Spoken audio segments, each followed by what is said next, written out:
I've never been a fan of crowds. Too loud, too careless. But that night, at my wife's company gala, I welcomed the chaos. It gave me cover, it gave me time. I leaned against the bar, observing, when her boss appeared. Expensive suit, arrogance practically dripping off him like cologne.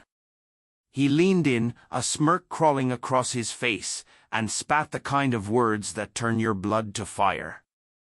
"Hey, loser," he sneered, whiskey breath thick. "I've been with your wife for a year, and you didn't even notice." I didn't flinch. Didn't blink. I smiled slow, deliberate, the same way I had when confronting his daughter. I whispered, "And got her pregnant." His grin faltered, his face draining pale. He opened his mouth to reply, but the ballroom doors burst open. Uniformed officers stormed in, voices sharp, guns drawn. Just like that, his nightmare had begun. Once, I had trusted my wife. 10 years together, building everything side by side, or so I thought. I remember her laughter, her hand in mine in the dark, the false sense of safety I carried. But trust is fragile, a glass window. One crack and it shatters. I discovered the crack by accident, a text left on the counter, a name she claimed was work-related. I wasn't a man to pry, until that night. Reading that message shattered my world. His words to her weren't professional, they were vulgar, intimate, arrogant. The man she had praised at dinner, the one she called a mentor indeed. Denial was useless. I started paying attention, late nights, clothes smelling of cologne not mine, her smile flickering too quickly when I entered. Every detail lined up. Then came the final piece. I followed her one night, silent, careful, invisible. Watched her enter his house, saw the lights flicker upstairs, shadows where they didn't belong. I didn't rage. I didn't cry. I simply stopped loving her. On that cold street, I buried the man who trusted her and began building the man who would destroy them. Revenge isn't passion, it's patience. I started with information.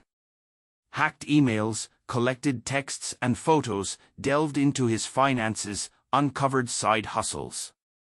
Men like him always have skeletons, and his closet was a graveyard, fraud, kickbacks, bribes, enough to lock him away for decades. But I didn't stop there. His daughter, Emily, young, brilliant, desperate to escape his shadow. I gave her time, honesty, kindness, things her father never did. Love grew where neither of us expected. When she told me she was pregnant, I felt destiny smiling. This wasn't revenge anymore. It was justice, poetic and merciless. I went to the police, armed with airtight evidence, every file, every timestamp. I gave them motive, reason, witnesses. But I wanted it public, not quiet. So I timed it, the gala, his night of pride, the empire of lies he had built.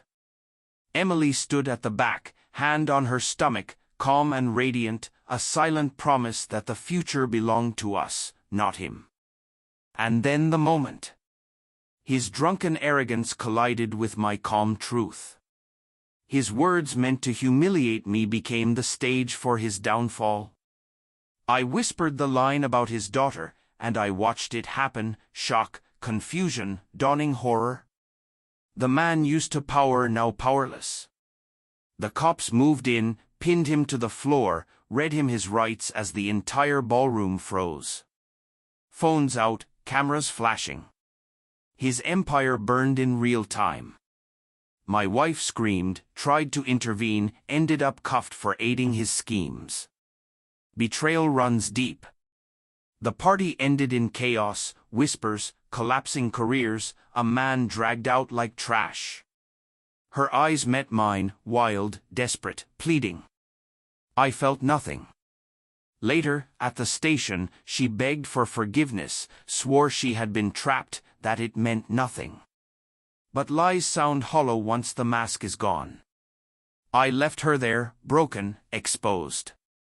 Now I tell this story not in guilt, but in clarity. I played the long game. I didn't scream. I didn't fight. I dismantled him piece by piece until there was nothing left. Emily is by my side. Our child will grow free of his corruption, free of her betrayal. A new legacy, born from ashes. Revenge didn't heal me. It didn't erase betrayal. But it brought balance. Justice. And justice tastes cold, sharp, perfect. I warned him. I warned them. Now he rots in prison. She drowns in regret. And I am still smiling.